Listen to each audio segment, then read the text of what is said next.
as time flies by, you'll open up your eyes wide. You feel it's gonna go your way.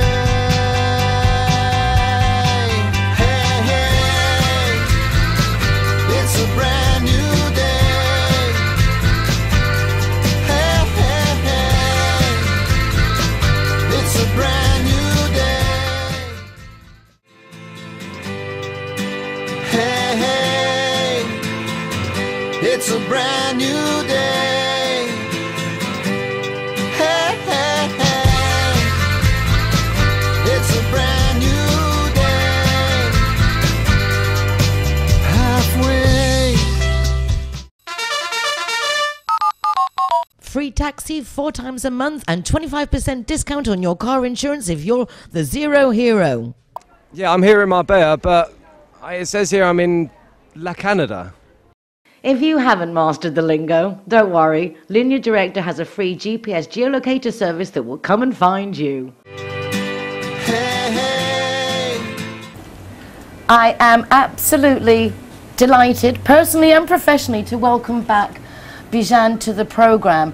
This gentleman has, well, what can I say? Advice on how to make Marbella Now what it is today. He's a movie maker himself, a pilot, a scientist, all-round great guy, very peaceful, very loving, very popular. Bijan, honoured that you're back. Thank you. Thank you, thank you. Thank you so much. So happy to be back in Marbella, which is my home, to be back to see you and to be talking to our friends through the camera of Marbella TV. Thank you for inviting me. I'd like to start, if you don't mind, with, I was mentioning with Jose, our cameraman this morning, that when I first met you, we were at an event and we just started this program, and Bijan came up and introduced himself to me and congratulated us on the show.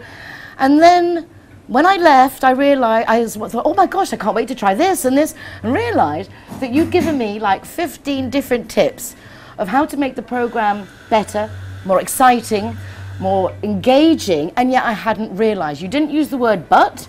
I didn't feel offended. That is a gift that I'm still trying to work out one I do not have. How do you do that? Well, I just, didn't want to criticize because there wasn't anything to criticize, but I just wanted the program to be successful, and I wanted you to be more successful because you are a talented presenter by birth. You were born to be a presenter. That is no doubt in it. Thank you. So there were a couple of things that I saw, and I said, when you like people, when you love people, you want to do anything for them. So I said, she will like it or she will not like it, but I will tell her what I think. I didn't think that was, something as a criticism, not lecturing you what to do, but it was just because of my, background and experience on TV and filmmaking. I said, let's say this couple of things. Let's not be politically correct and talk about what you think. You know that I always say what I think. So I told you those things, and I'm delighted that it worked. Well, program 192, so Bravo. thank you very much. But as I say, for me, it was, I didn't feel offended. I didn't feel criticized.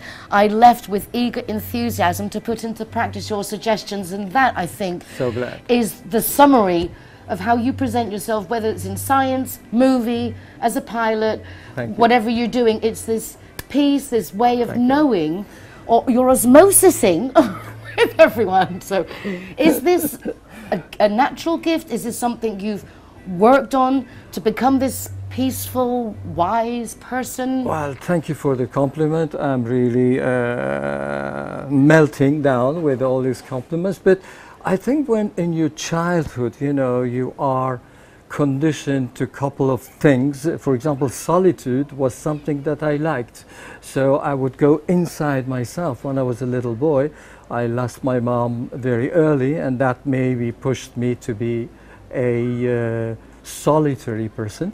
So you become sensitive to many things, you know, to nature, to people, the way things go. You are not spoiled by, you know, the usual thing we spoil our children, which is okay. But you know, sometimes they need their own space, and I had a lot of that. So I became quite a thinker, if I can say, and maybe that helped me to be somebody who is more respectful of others today. That's one of the reasons, maybe. And you know, I think the more silent you are, the more people listen to you, if I may say that. You know, the more you shout. When you see sometimes friends are talking, 6 of them at the same time, and to be heard, they just raise their voices, and so there is a cacophonia going on, and everybody. So I try to do the opposite. I just, you know, lower the voice and become more peaceful, and the people actually listen to you because they want to know what you have to say. The so sound of silence, as they say. The sound of silence. Bravo, well said. The sound well of said. silence. You've been silent on the Marbella scene for a while. You've been travelling, you've been flying, you've been making movies. Tell us what you fill us in. You know, as usual, I'm living on the edge, and I love to live this life because I know that sooner or later I will not be anymore here, like everybody else. A couple of days ago, I wrote on social media. I said, one day, life asks death, why people love me so much and they hate you so? Death smiled and said, well, you are a beautiful lie and I am a bitter reality, bitter truth. So death is there, we know every day. I'm not saying that as something morbid, but as a fact. Statistically, I think 160,000 people die every single day in this world. And we are, sooner or later, are going to go as well to another dimension. So that makes you actually enjoy life more, live it to the maximum, if I may say, to be, you know, more alive, because you know you don't have time. Time is the only element which runs out of itself, even if you don't use it, is running. The clock is ticking.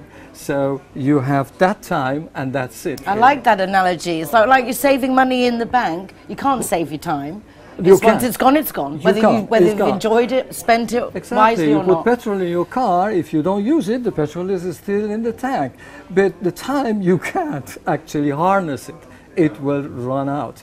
So what you do with it, that's the only gift the nature has given us. So I really try to use it. Some people say, but how can you live a life like that? This is 15 lives in one. Yes, my God, thank you. I've been privileged. I've been privileged. Life has given so much to me.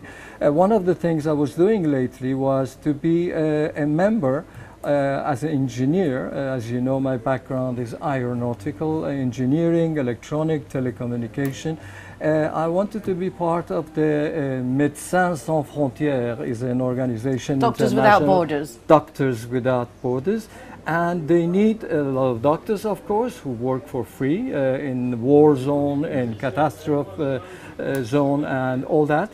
And they need a lot of engineers to put the hospitals, the bridges, the electricity, the communication, the operating system. So I went and I volunteered. And it was in London, and there were 3 people judging, you know, who to choose, who not. And one of the questions they were asking me was, why do you want to do this?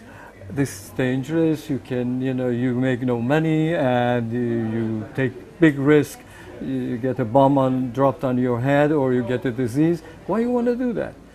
My answer was simply, life has given me so much that I want to return a little bit as well. So really, I love to live the life fully. You know, as you know, I love flying. I go around. I rent old planes sometime in South America or Asia and go from island to island. And you never know. I have, you know, sometimes sitting there at this little plane, a Cessna or Piper, a whole thing running, and you have just one engine. So I had once a partner, a filmmaker, sitting next to me, and he said, "We are in the water and we have one engine. What happens if it stops?" And I did like that. We'll find out. We will find out. Hopefully not. So I have been quite busy. I have a couple of projects, filmmaking projects. One is, I think I told you, or I didn't, in Siberia. It's from going from Moscow to Vladivostok, which is the end of Russia, in a train called Siberian Express. And Express, it takes 7 days almost to go from Moscow to Vladivostok. You go from one side of Russia to the next.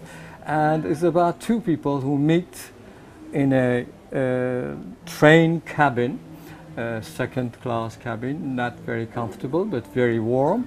And I wanted to film it in the winter, so it's moody, you know. It's cold, it's dark, you know, Siberia, you don't have that much light. So you use a lot of natural and artificial light, but warm. So you have that warmth of two people who are lost, you know, who are the drifters, you know, who are going. Is a girl, is a Russian girl, and a man who has done it all, has seen it all, and is at the end of his rope. And he is going somewhere. I'm not going to say the plot of the story. And they meet there, and they can't communicate. As you know, talking is a way of communication, but we have so many other ways of communicating. And she speaks a little bit of English, and he speaks actually many languages. So they communicate in a way, and there is something incredibly magical happens between two human beings who have each one, you know, their pains and sorrows and joys and, you know, ideas about life. And the film is about that. So I was preparing that one as well. It sounds lovely. Well, thank you. Dangerous. It is dangerous. Sounds a bit dangerous. It is cold. It is very difficult to film. Everything. You do like your challenges, don't you? If not, everything will sound so, you know, mediocre, because if life is about only eating and sleeping and dying, then my God, why did we come? That was right, because you were saying before that having a menu on the table was like, that's okay, you could film it. But if it was like balancing on the edge like that, then that would be interesting. So you're always looking for that twist. How did you? It's like that. So that becomes interesting, you see? That becomes interesting. But this is what's driven you as well, because I say you've developed some amazing new detection systems for the breast cancer. That's and right. Your life has gone in so many directions. You're qualified in so many areas. Well, you see, you go from one thing and life suddenly pushes you toward other thing.